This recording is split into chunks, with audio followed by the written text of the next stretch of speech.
everybody, my name is Kayla and I'm coming at you from the Compost Education Centre here in Victoria, British Columbia. We are on the unceded and occupied Coast Salish territory of the Lekwungen people, specifically the Songhees and Esquimalt First Nations folks. Today we're going to talk about soil health, particularly composting, and we're going to talk about some mulching practices. So why bother composting?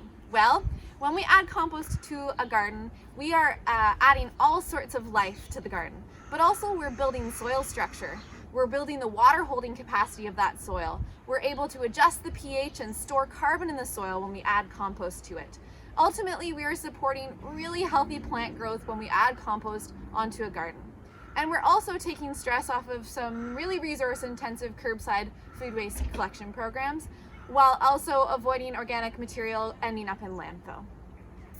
So how does one compost? Well, your recipe for success involves greens and browns. So I've got here some browns, which are the carbon-containing material. These are some leaves in the form of the leaf mulch from the city of Victoria. You could also use brown leaves that you stored up from last fall. You could use ripped up newspaper or egg cartons.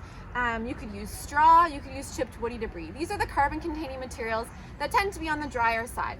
Then there's the greens, which are the nitrogen-containing materials like our fruits and veggie scraps from our kitchen, or also yard waste, some fresh green yard waste.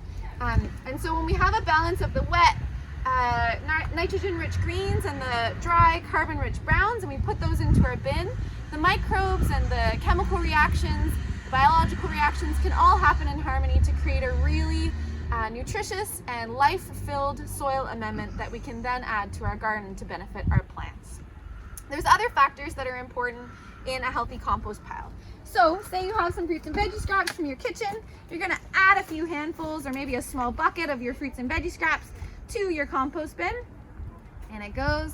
And then right after that, you're going to add in some browns, so some leaves, some ripped up newspaper.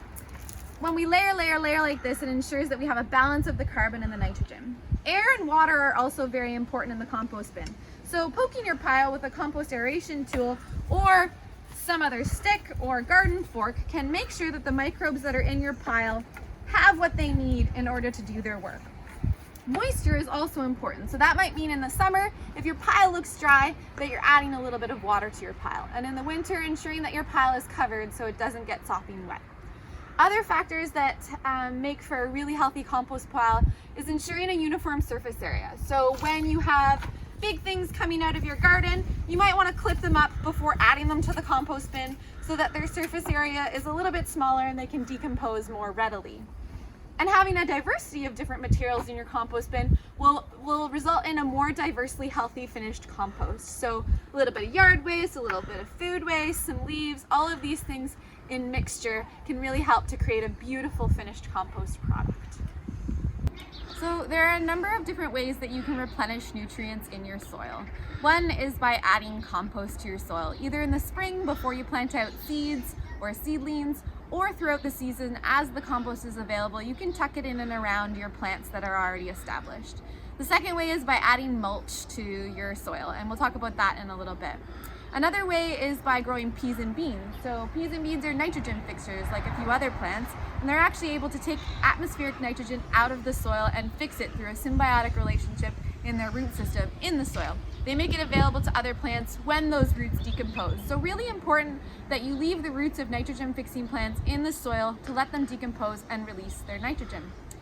Animal manures add great nutrients to the soil as well. Make sure that they are well composted animal manures, unless they're alpaca, llama, or rabbit manure. Those ones are safe to put directly onto the garden. Another way to replenish nutrients in the soil is by using cover crops.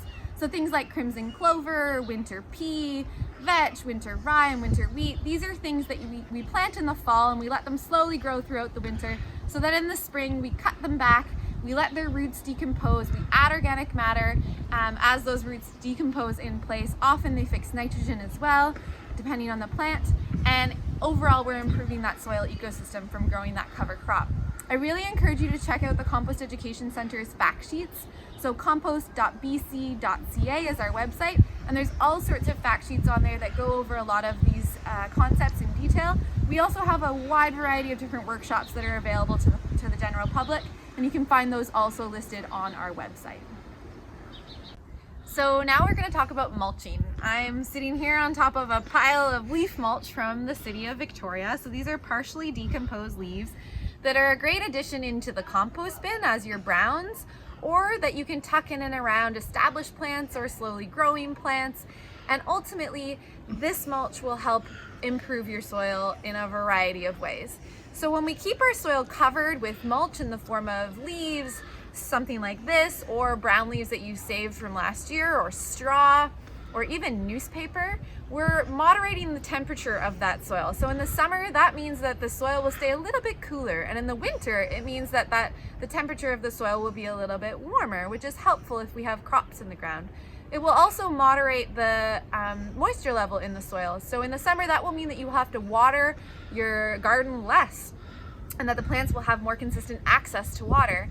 And in the winter, it means that the intense impact of rain won't impact your soil quite as much.